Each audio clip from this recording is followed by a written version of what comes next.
মধ্যপ্রাচ্যে মার্কিন যুক্তরাষ্ট্রের দীর্ঘ ৩৫ বছরের আধিপত্য কি সত্যি শেষের দিকে? ইরাকের বর্তমান পরিস্থিতি অন্তত সেই ইঙ্গিতই দিচ্ছে। রাজধানী বাগদাদে মার্কিন স্বার্থে বড় ধরনের হামলার আশঙ্কায় মার্কিন নাগরিকদের অবিলম্বে ইরাক ছাড়ার নির্দেশ দিয়েছে ওয়াশিংটন। আল জাজিরার এক প্রতিবেদনে জানানো হয়েছে, আগামী ২৪ থেকে ২৮ ঘণ্টার মধ্যে মার্কিন দূতাবাস এবং বাণিজ্যিক প্রতিষ্ঠানগুলোতে শক্তিশালী আক্রমণের সম্ভাবনা দেখছে মার্কিন গোয়েন্দারা। বাগদাদের গ্রিন জোনে অবস্থিত সুরক্ষিত মার্কিন দূতাবাস থেকে জারি করা এক জরুরি সতর্কবার্তায় বলা হয়েছে, মার্কিন নাগরিকদের উচিত অতি দ্রুত বাণিজ্যিক ফ্লাইটে ইরাক ত্যাগ করা। দূতাবাসের পক্ষ থেকে স্পষ্টভাবে জানানো হয়েছে যে মার্কিন নাগরিকদের সুরক্ষা দেওয়ার সক্ষমতা এখন আর তাদের নেই। মূলত ইরান ঘনিষ্ঠ সশস্ত্র গোষ্ঠীগুলোর ক্রমবর্ধমান শক্তি এবং কৌশলী হামলার সামনে মার্কিন প্রতিরক্ষা ব্যবস্থা এখন কার্যত কোণঠাসা। ওয়াশিংটন এখন এতটাই ভীত যে তারা নাগরিকদের কোনোভাবেই দূতাবাস বা কনসুলেটের ধারে কাছে না আসার পরামর্শ দিয়েছে। এই পরিস্থিতির পেছনে সবচেয়ে বড় কারণ হিসেবে দেখা হচ্ছে ইরাকের সাধারণ মানুষ এবং শক্তিশালী সশস্ত্র গোষ্ঠীগুলোর ইরানের দিকে ঝুঁকে পড়া। একসময় সাদ্দাম পরবর্তী ইরাককে মার্কিন নিয়ন্ত্রণে রাখার যে নীলনকশা ওয়াশিংটন তৈরি করেছিল তা আজ ধূলিসাৎ। ইরাকি জনগণের একটি বড় অংশ এখন বিশ্বাস করে মার্কিন সেনারা তাদের নিরাপত্তার জন্য নয়, বরং শোষণের জন্য অবস্থান করছে। বিশ্লেষকরা বলছেন, মার্কিন এই সতর্কতা কোনো সাধারণ রুটিন মাফিক ঘোষণা নয়, বরং এটি তাদের চরম উদ্বেগের বহিঃপ্রকাশ।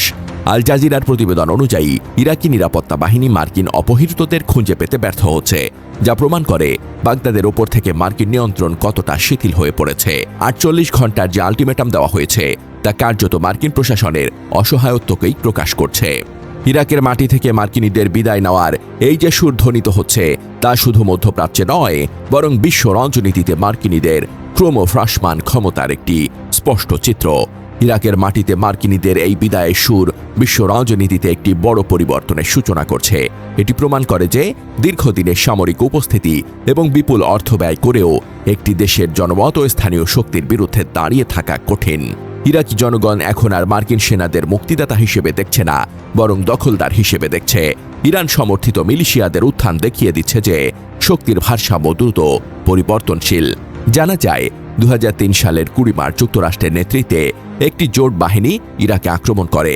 তখনকার যুক্তরাষ্ট্রের প্রেসিডেন্ট জর্জ ডব্লিউ বুশ বলেছিলেন, ইরাকের শাসক সাদ্দাম হোসেনের কাছে গণবিধ্বংসী অস্ত্র আছে এবং তিনি সন্ত্রাসী গোষ্ঠীকে সমর্থন করেন। এই অজুহাতে তারা সাদ্দামের সরকার উল্টে দিতে চেয়েছিল। পরে দেখা যায় গণবিধ্বংসী অস্ত্রের অভিযোগ ভুল ছিল। আসল লক্ষ্য ছিল ইরাক দখল করে মধ্যপ্রাচ্যে নিজেদের প্রভাব বাড়ানো, তেল সম্পদ নিয়ন্ত্রণ করা এবং ইরানের মতো শক্তিকে ঠেকানো।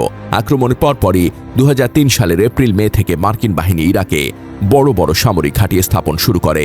সর্বোচ্চ সময় প্রায় ১,৭০,০০০ মার্কিন সেনা এবং ৫০০-র বেশি ঘাঁটি ছিল। প্রধান ঘাঁটিগুলোর মধ্যে আইন আল আসাদ এয়ারবেস, পালাদ এয়ারবেস ইত্যাদি ছিল। এসব ঘাঁটি স্থাপনের কারণ ছিল দেশটিকে নিয়ন্ত্রণে রাখা, বিদ্রোহ দমন করা, নতুন সরকার গঠনে সাহায্য করা এবং দীর্ঘমেয়াদে মধ্যপ্রাচ্যে স্থায়ী সামরিক উপস্থিতি গড়ে তোলা। ২০০৩ থেকে ২০১১ সাল পর্যন্ত মার্কিনীরা ইরাকে থেকে যায়। এ সময় সুন্নি শিয়া সাম্প্রদায়িক সহিংসতা এবং আল কায়েদা সংশ্লিষ্ট বিদ্রোহ চলতে থাকে। ২০১১ সালে প্রেসিডেন্ট ওবামা সব যুদ্ধকারী সেনা প্রত্যাহার করে নেন, কিন্তু ২০১৪ সালে আইএসআইএস মসুল সহ বড় এলাকা দখল করলে ইরাক সরকারের আমন্ত্রণে মার্কিনীরা আবার ফিরে আসে। এবারের উদ্দেশ্য ছিল আইএসআইএস দমন করা এবং ইরাকি বাহিনীকে প্রশিক্ষণ দেওয়া। ২০২৪-২৫ সালের চুক্তি অনুসারে মার্কিন সেনা সংখ্যা অনেক কমে গেছে।